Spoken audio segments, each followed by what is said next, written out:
거룩하고 복된 주일 오후에 어떻게 보면 점심을 먹고 피곤할 수도 있겠지만 우리 청년의 이름으로 예배 자리에 오신 우리 청년부, 스피플 청년부 우리 형제 자매들에게 또한 하나님의 은혜와 긍휼하심의 축복이 가득하기를 주님의 이름으로 축복합니다. 누군가는 주일의 봉사로 또한 누군가는 필요한 가운데에서도 이렇게 주일을 지키면서 나왔는데 이 예배를 통하여서 단순히 1시간 때우고 2시간 정도 때우고 돌아가는 것이 아니라 이 예배를 통하여서 우리가 어떠한 존재인지를 이 세상에서 우리가 어떠한 존재이고 어떠한 방향성을 가지고 살아가야 되는지 그 교훈을 가지고 우리에게 주어진 또 다른 일주일의 삶을 살아가기를 주님의 이름으로 권면드립니다. 오늘은 사람, 하나님을 닮은 존재라는 제목으로 말씀을 나누고자 합니다. 제목은 다른데 본래 우리가 읽었던 이 창세기 1장 26절부터 31절까지의 말씀은 제가 잘 보니까 제가 청년부에 들어와서 한 2주 정도 됐을 때 하나님의 나라에 대한 것을 나누면서 이 본문을 3월 26일쯤에 한번 읽었던 본문입니다. 근데 그때 본문의 내용과 오늘의 본문의 내용은 다르지만 오늘은 좀 다른 차원으로 이 말씀을 한번 살펴보기 위해서 우리 청년들과 함께 이 말씀을 한 번 더 묵상하고 나누고자 합니다.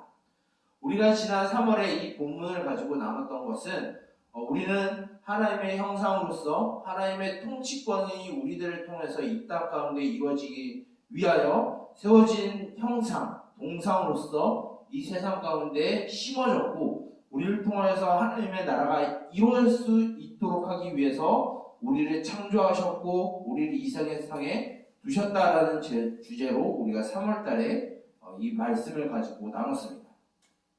근데 요즘 우리는 이 성경 말씀을 통해서 계속해서 교리에 대한 부분을 다루고 있어요. 이 교리적인 정의와 또한 차원, 이 교리적인 차원 안에서 이 본문은 과연 우리들에게 어떤 교훈을 가르쳐 주고 있는지 좀 색다르게 한번 살펴보고자 합니다. 오늘의 말씀은 우리가 잘 아는 말씀입니다. 하나님이 6일 동안 이 세상을 창조하신 이후에 마지막 순간에 하나님의 형상을 닮은 인간을 하나님께서 좀 색다른 방법으로 창조하신 내용을 보여주고 있습니다. 우리가 이 하나님께서 하신 이 창조의 내용을 우리가 잘 보게 되면 이 사람을 창조하신 이야기와 사뭇 다르게 됩니다. 사람을 창조한 것과 이 세상을 창조하셨을 때 하나님은 사람을 제외한 모든 이 생명체들과 자연 만물을 하나님은 오직 말씀으로만 이 세상을 창조하셨어요. 빛이 있으라 하시되 빛이 있었고 빛과 어둠을 나누셨습니다. 또 하나님이 궁창 위의 물과 궁창 아래 물을 나누어서 그 궁창을 하늘이라 부르시고 궁창 아래에 있는 물을 바다라 부르셨습니다. 그 외에도 이제 짐승들이 생겨나라 하나님이 말씀하셨을 때 온갖 짐승들과 하늘의 새와 바다의 생물들이 생겨졌어요. 근데 오늘 말씀을 보게 되면 이 창조의 마지막 부분이 이 사람을 창조하실 때 하나님이 보여주고 있는 것은 단순히 말씀으로만 이 사람들을 창조하신 것이 아니라 하나님은 이 안에 한 가지를 첨가하십니다. 그것은 무엇이냐면 하나님의 형상과 모양을 따라 이 세상을 다스리기 위해서 사람을 창조하셨다라고 말씀하고 있어요. 즉 오늘 본문의 말씀을 보게 되면 하나님이 사람을 창조하신 과정과 그 목적이 오늘 본문 안에 들어져 있습니다. 먼저 하나님이 이 사람을 창조하시고자 하시는 이 과정은 바로 하나님의 형상과 모양을 따라서 하나님을 닮은 존재로 이 세상에 지음받게 하셨다라는 거예요. 이것이 하나님이 사람을 창조하시는 과정 가운데 있습니다.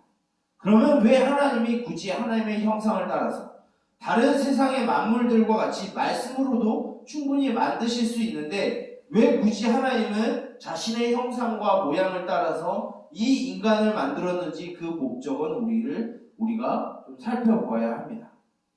하나님이 인간을 창조하신 목적을 오늘 본문의 말씀을 보게 되면 아주 명확하게 설명되어 있습니다. 그것은 무엇이냐면 하늘의 새와 바다의 생명체들과 땅에 기는 것과 가축들과 모든 생명체들을 다스리게 하시기 위해서 하나님은 사람을 창조하셨다라고 말하고 있어요. 하나님이 사람을 창조하신 이유는 바로 이 세상을 다스리게 하시기 위해서, 즉 하나님이 만드신 이 세상을 하나님의 방법대로 다스리게 하시기 위해서 사람을 만드셨다라는 겁니다. 하나님은 이 세상을 만드실 때 이 창조의 가장 마지막 부분에 이 사람을 창조하심으로 인해서 이 창조의 사역 6일 동안의 창조 사역을 마무리하십니다. 이 창조의 피날레는 무엇이냐면 사람이에요. 창조의 주인공은, 창조의 목적은 이 사람을 만드시는 것에 목적을 두고 있습니다. 사람이 없고 자연 만물만 있다라고 하면 그것은 미완성의 작품이 될 수 있었어요. 근데 하나님은 미완성의 하나님이시 아니라 하나님은 완전하시고 변함이 없으신 분이시기에 하나님은 완전한 창조물로서 인간을 만드셨습니다. 하나님은 인간을 만드실 때 자신의 형상과 모양에 따라서 만들었다라고 말씀하시는데, 그것은 우리 안에 하나님의 형상이 있다, 하나님의 성품이 있고 하나님의 성격이 있고 하나님의 인격과 하나님의 영원성이 우리 안에 존재한다라는 것을 형상과 모양대로 사람을 만드셨다라고 말합니다. 세상의 사람들은 이 사람을 말할 때 만물의 영장이다라고 말하게 됩니다. 틀린 말은 아니에요. 그런데 성경적으로 봤을 때 만물의 영장이라고 하는 표현은 성경적으로 보면은 약간 2%가 부족합니다. 왜 만물의 영장인지를 우리는 알아야 되는 것이기 때문에, 우리가 만물의 영장인 이유는 하나님의 형상이 우리 안에 있기 때문에 이 모든 만물보다 가장 존귀한 존재가 바로 사람이라는 거예요. 이 사람을 만드시고 난 다음에 이 모든 창조된 만물을 보실 때, 오늘 본문의 말씀의 마지막 부분을 보게 되면 하나님 보시기에 심히 좋았다라는 표현을 사용하고 있습니다. 여기에서 심히 좋았다라고 하는 단어는 히브리어로 토브라고 하는 단어를 사용하고 있어요. 이 토브라고 하는 단어는 여러 가지 의미를 가지고 있는데, 첫 번째는 본문에서 나와 있듯이 좋다라고 하는 의미를 가지고 있습니다. 두 번째는 선하다라는 의미를 가지고 있고, 세 번째는 완전하다라는 의미를 가지고 있어요. 이 세상이 창조된 것이 사람이 만들어짐으로 인해서 완전하게 되었고 선하게 만들어졌고, 그리고 좋게 하나님 보시기에 완전하게 만들어졌어요. 즉 이 세상을 완전하고 선하게 만들 수 있는 존재가 바로 우리 사람이라는 거예요. 이것을 교리적인 차원으로 보게 되면, 한 문장으로 나누면, 한 문장으로 정리하면, 사람은 창조될 때부터 선한 존재로 이 땅에 만들어졌다. 그리고 존귀한 존재로 만들어졌다가 바로 인간을 말할 때 교리적인 차원 안에서 첫 번째로 나누는 것이 사람은 선한 존재고 존귀한 가치를 가지고 있는 생명체다라는 것을 가르쳐주고 있습니다. 그런데 우리가 오랫동안 신앙생활을 해보고 또 성경을 읽어보게 되면 우리가 선한 모습이 우리 안에 있지 않게 됨을 우리는 알 수 있어요. 왜 그러냐면, 우리 다음 주에 다루겠지만 우리 안에 죄가 들어왔기 때문에 우리 안에 그런 선하고 완전한 하나님의 형상이 훼손되었고 깨어졌고 파손이 되었어요. 즉 우리는 창조될 때 선한 존재, 존귀한 존재, 이 세상의 모든 것들보다 뛰어난 존재로 하나님이 이 세상에서 인간을 만드시고 이 세상의 피날레로 우리 사람을 두셨는데, 우리 사람은 그 형상이 이미 깨어져 있는 상태로 이 세상에 존재한다는 거예요. 근데 하나님은 깨어진 상태로 존재하게 두시지 아니하고 하나님은 다시 이 선한 존재로, 완전한 존재로 바꾸시기를 원하십니다. 그런 과정 가운데 있는 자들이 누구냐면 바로 저와 여러분, 일명 그리스도인들, 성도라고 불리는 사람들이 바로 이 하나님의 깨어진 형상들을 회복되어져 가는 자들이라고 말하게 됩니다. 즉 교리적 차원으로 우리가 반드시 알아야 되는 것은, 사람은 선한 존재고 완전한 존재로 이 땅에 창조되었다라는 것. 그렇기 때문에 우리는 존중받을 가치가 있고 사랑받을 가치가 있고 아낌을 받을 가치가 있는 존재가 바로 사람이라는 것. 우리가 이 교리적인 사람을 다룰 때 교리적인 차원에서 사람이 선하고 완전하다라는 의미를 뛰어넘어서 이제 이 본문 안에서는 우리는 윤리적인 가치를 또한 알아야 합니다. 하나님이 이 사람을 만들 때 단순히 하나님이 형상을 만들었다라고 하는 이 문장에만 우리가 집중해서 넘어가는 경우가 있는데, 하나님의 형상과 모양을 닮았다는 것은 우리 안에 하나님의 형상이 있다라는, 이것은 믿는 사람들뿐만 아니라 믿지 아니하는 모든 자들에게 비록 죄로 인하여서 깨어졌지만 하나님의 형상이 모든 이들에게 있어야 있습니다. 그러기에 하나님을 믿는 자든 없는 자든 그 안에 깨어졌더라도 하나님의 형상이 있기에 우리는 그 사람에 대해서 존중할 필요가 있어요. 사랑해야 되고 그들을 포용해야 되는 것이 우리들에게 당연히 주어져야 합니다. 이것을 사회적인 용어로 인권이라고 말을 하죠. 우리가 이 교리적인 차원에서 사람은 하나님의 형상으로 지음받았고 선하고 존귀한 자체다라고 우리는 이론적으로만 받아들이는 것이 아니라, 이것을 우리가 진리로 믿고 받아들인다라고 하면 우리 윤리적인 차원 안에서 이것을 적용하였을 때 한 사람 한 사람이 하나님의 형상이고 그들은 존중받아야 되고 행복할 가치가 있고 사랑받을 가치가 있다라는 것을 우리는 알아야 한다는 거예요. 근데 오늘 우리가 살아가는 이 세상은 조건을 따지고 자격을 따져서 그 사람을 차별하고 또한 존중하고 사랑하고 그들을 우러러 봅니다. 이것은 하나님의 형상을 믿는 것이 아니에요. 근데 우리는 하나님의 형상이다라는 것을 믿는다라고 하면, 그것이 절대적인 진리라고 말하면 우리는 사람을 사랑해야 되고 존중해야 합니다. 이것이 윤리적인 문제로 우리 안에 다가오고 있습니다. 그리고 오늘 본문을 보게 되면 이 사람은 하나님께서 어떻게 창조하셨느냐? 남자와 여자로 창조하셨다라고 말하고 있어요. 이것은 윤리적인 차원에서 하나님은 사랑할 수 있는 공동체로서 우리를 만드셨다라는 거예요. 하나님의 그 성품 자체에 사랑이 있기에 사랑할 수 있는 창조의 질서 안에서 하나님은 남자와 여자를 창조하셨다는 것을 우리는 반드시 인정해야 합니다. 그런데 오늘날 우리가 살아가는 이 세계 안에서는 남자와 여자만 사랑할 수 있는 것이 아니다라고 말하고 있죠. 이것은 성경에서 말하는 창조의 질서와 진리를 깨트리고 위배하는 것입니다. 우리는 그것을 비진리라고 말하게 되고 그것은 진리가 아니고 우리가 믿는 것이 아니다. 그것을 우리는 일상생활에서 아주 친숙하게 접할 수 있어요. 동성애라는 것이죠.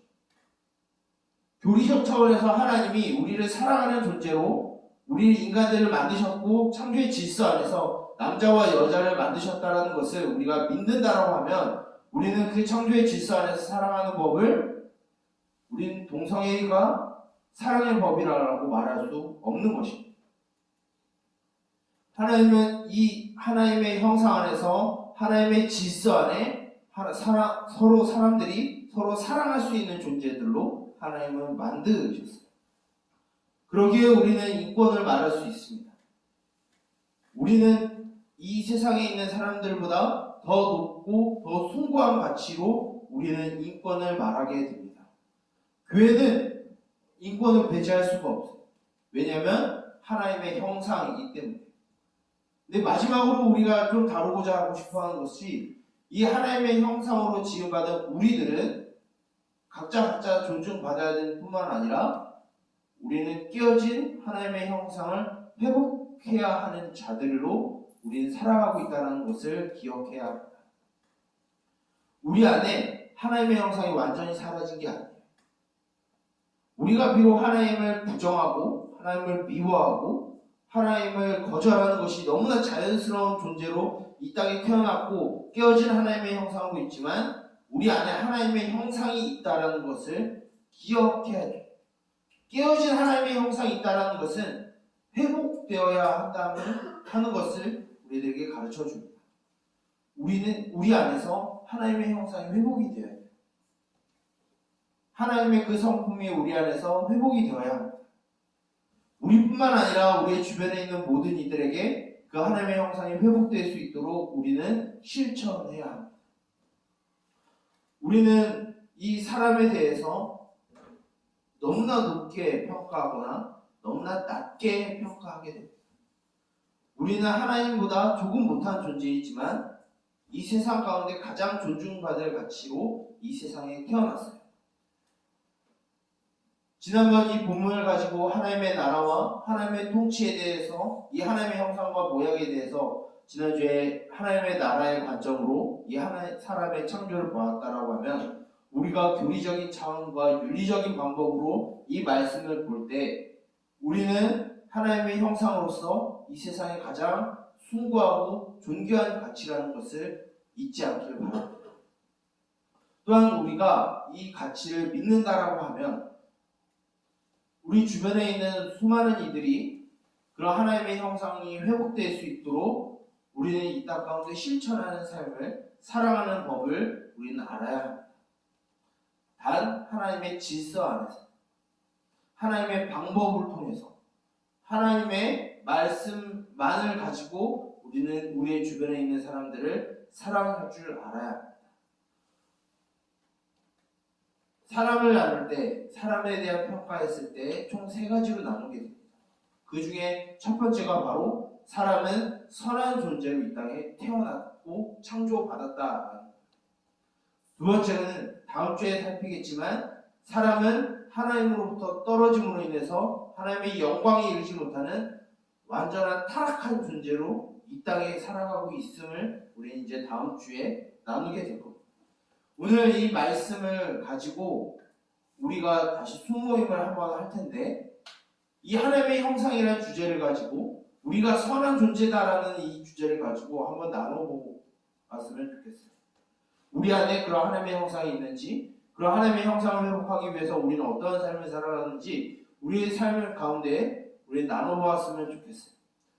그리고 우리가 이 세상을 바라봤을 때 그 하나님의 형상이 우리 안에 어떻게 존재하고 있는지 우리 나눠보는 시간을 가졌으면 좋겠습니다.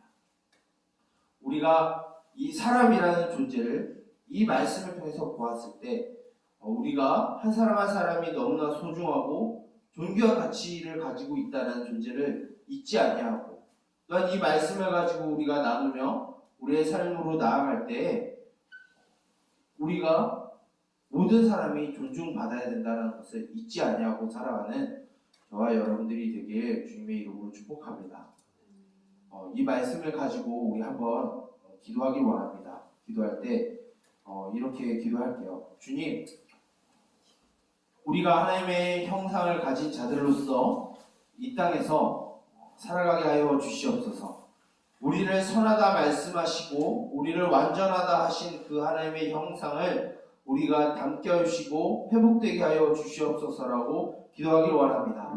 또한 이 시간에, 이 시대에 그 깨어진 하나님의 형상을 더 파괴시키는 자들이 있습니다. 그 안에서 우리가 함께 그 하나님의 형상을 파괴하는 자들로 이 세상에서 살아가는 것이 아니라 하나님의 형상을 세우고 그 하나님의 형상을 회복하는 자들로서 우리가 부름받았다는 것을 잊지 아니하고 우리에게 주어진 삶을 살아가게 하여 주시옵소서라고 우리 간절히 주님의 이름을 부르며 기도하도록 하겠습니다. 기도하겠습니다. 살아계신 주님, 우리를 하나님의 형상으로 지으시고 내 모양에 따라 이 땅 가운데 지으신 하나님 아버지 감사합니다. 하나님 아버지, 우리가 이 땅 가운데 아무런 목적과 아무런 의미 없이 그냥 이 세상에 나온 것이 아니라 하나님의 형상을 가지고 하나님의 그 모양을 따라서 이 땅에 창조받았고 지음을 받았음을 우리가 고백하기 원합니다. 하나님 아버지, 우리 한 사람 한 사람이 그 하나님의 형상이기에 존중받아야 되고 사랑받아야 되고 그 가치가 인정받아야 됨을 우리가 알게 하여 주시옵소서. 하나님 아버지, 우리 자신을 깨우치는 그런 죄를 범하지 아니하게 하시고 또 우리 주변에 있는 그 하나님의 형상들을 파괴시키는 일들을 아버지, 우리 안에 있는 그 하나님의 형상 회복되게 하여 주시고 그 하나님의 형상대로 이 땅 가운데 살아가게 하여 주시옵소서. 살아계신 주님, 우리를 하나님의 형상과 모양대로 지으시고 이 모든 세상 만물 가운데 가장 아름다운 존재로 창조하신 주님, 그 주님의 이름을 찬양하며 그 주님을 예배하는 삶이 우리 가운데 있기를 원합니다. 우리가 한 사람 한 사람이 이 세상에서 존중받을 가치가 있고 사랑받을 가치가 있다는 것을 기억하게 하여 주시며, 나뿐이 아니라 이 세상에 있는 모든 이들이 그러한 가치를 가지고 있다는 사실을 우리가 알게 하여 주시옵소서. 우리 안에 하나님의 형상을 세우게 하여 주시고 우리 주변에 있는 그 모든 이들에게 하나님의 형상이 회복될 수 있도록 우리에게 힘을 더하여 주시옵소서.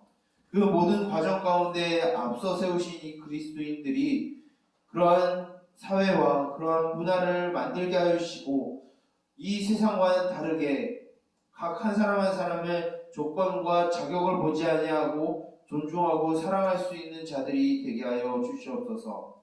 이 시간 가장 존귀한 자들로서 또한 이 세상으로 나아갑니다. 하나님 아버지, 우리를 지키시며 우리 안에 하나님의 형상이 유지되게 하여 주시옵소서. 이런 이 땅 가운데 하나님의 영광이 많이 드러나게 해주시고 우리를 통해서 하나님의 다스림이 온 세상 가운데 편만하게 하여 주시옵소서. 이 모든 것을 예수 그리스도의 이름으로 기도드립니다. 아멘. 우리 다 함께 일어나서 파송에 찬양한 후에 축도하고 광고함으로 모든 예배를 마치도록 하겠습니다.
이제는 우리 주 예수 그리스도의 은혜와 하나님 아버지의 사랑하심과 성령님의 감화 감동, 인도 교제하심의 은총이 하나님의 형상을 따라 지음을 받고 이 땅 가운데 하나님의 자녀로서 살아가며 그 형상을 회복하며 살아가기를 원하고 이 세상 가운데 살아가는 모든 이들의 하나님의 형상을 회복시키기를 원하는 우리 동행교회 히스피플 청년부 공동체의 머리머리 위에 이제로부터 영원토록 함께 있을지어다. 아멘.